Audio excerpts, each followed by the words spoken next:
মানুষ চলচ্চন্ত মানুষ পিটাইয়া মানুষকে দিনে দুপুরে মেরে ফেলতেছে।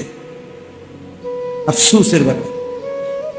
আইয়ামে জাহিলিয়াত নিকৃষ্ট কাফের বেঈমান যখন ছিল, জাহিলি সমাজ ছিল, তখনও আমরা কোনোদিন কোনো কিতাবে জাহিলি যুগের এমন কোন ঘটনা শুনি নাই যে দিনের আলোতে পাথর মাইরা এইভাবে একজন মানুষকে দিনে দুপুরে এইভাবে মেরে ফেলে। এত বড় নিকৃষ্ট জানোয়ার পৃথিবীর ইতিহাসে আর কখনো হয় নাই। এত বড় জানোয়ার, এত বড় কুত্তা পৃথিবীতে আর কোনোদিন জন্ম নেই। মানবতা কোথায় নেই? হায় রে দল,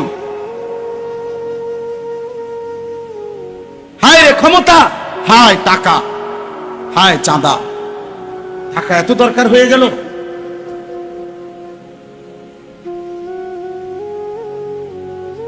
সারা পৃথিবী দেখছে, অবাক হয়ে গেছে, আশ্চর্য। একটা মানুষ, দাড়িওয়ালা একটা যুবক, জলজ্জান্ত মানুষটাকে এতগুলো মানুষের সামনে দিনে দুপুরে পাথর মেরে মেরে মেরে ফেলছে। আহা, তাইলে ভাইয়া দল বিষয় না, এখানে মনুষ্যত্ব কোথায় গেল? ইনসানিয়ত কোথায় গেল? মানবতা কোথায় হারিয়ে গেল? আজ সে আহত, আজ সে নিহত, আর তুমি সবসময় থাকবে অক্ষত। এর কি নিশ্চয়তা? আজ তার বোন দর্শিত, তার স্ত্রী পরকীয়া আসক্ত, আমার ঘর তোমার ঘর সবসময় থাকবে পবিত্র, সুরক্ষিত। তার কি নিশ্চয়তা? তার কি নিশ্চয়তা?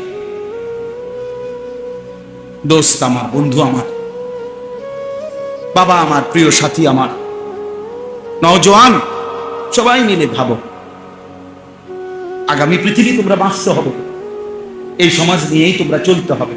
আরে তুমি থাকতে তো হইব, এই সমাজে বাঁচতে তো হইব। তুমি তো সম্পূর্ণ নিজেকে আলাদা করলে জীবন চলবে না।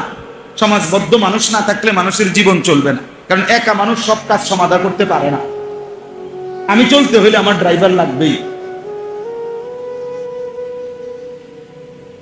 জীবন চলার পথে আমার দোকানদার লাগবেই, কাস্টমার লাগবেই, প্যাসেঞ্জার লাগবেই।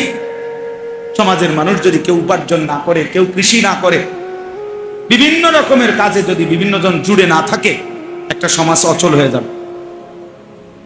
তাইলে এই সমাজ আমরা বাঁচতে হবে।